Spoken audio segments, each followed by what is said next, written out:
Bonjour à tous, donc voici le corrigé des exercices 3, 4 et 5 sur les fonctions linéaires.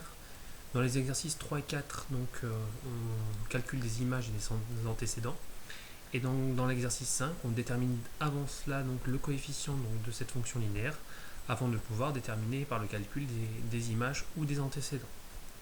Donc dans cet exercice numéro 3, f de x égale 3x, c'est-à-dire que le coefficient ici de la fonction linéaire est 3. Je rappelle que c'est mon coefficient de proportionnalité. Donc pour calculer une image, on va multiplier par ce coefficient de proportionnalité qui est 3.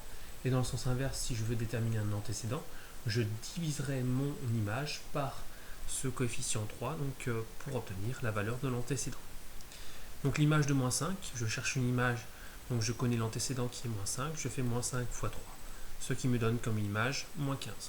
Deuxième question, je cherche cette fois-ci un antécédent, donc je vais prendre 6 et je vais le diviser par 3, le coefficient de ma fonction linéaire, et j'obtiens un total de 2. Donc l'antécédent de 6 est 2, ou alors je peux noter f de 2 égale 6. N'oubliez pas que dans la parenthèse, on a l'antécédent, et après le symbole égal, on a l'image. Troisième question, l'image de moins 1, donc je multiplie mon antécédent par 3, ce qui me donne une image ici qui vaut moins 3. f de 0, entre guillemets, on n'a même pas besoin de faire de calcul, on sait que l'image de 0 vaudra toujours 0 par une fonction linéaire. Rappelez-vous de la représentation graphique, qui est une droite qui passe par l'origine du repère. Donc voilà pourquoi en fait ici on a toujours une image de 0 qui vaut 0. f de 4, donc je rappelle que dans la parenthèse, je l'ai déjà dit juste avant, 4 est l'antécédent, donc je calcule une image, je fais donc 4 multiplié par 3, ce qui fait un total de 12. On termine par résoudre f de x égale moins 18, donc je cherche x qui est dans la parenthèse, c'est-à-dire que je cherche l'antécédent.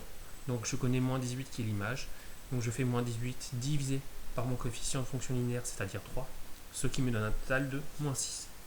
Donc voilà donc ici pour ce premier exercice, l'exercice numéro 3.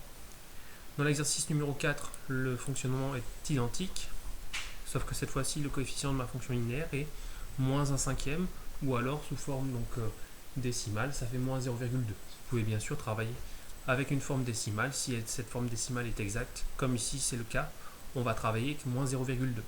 Donc même principe qu'au-dessus, si je calcule une image, je multiplie le nombre par ce coefficient moins 0,2, et si je calcule un antécédent, je divise mon nombre par ce moins 0,2 pour obtenir la valeur de l'antécédent.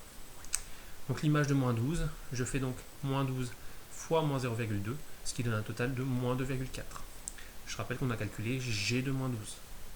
Deuxième question, l'antécédent de 6, eh bien je divise 6 par moins 0,2, ce qui donne un total de moins 30.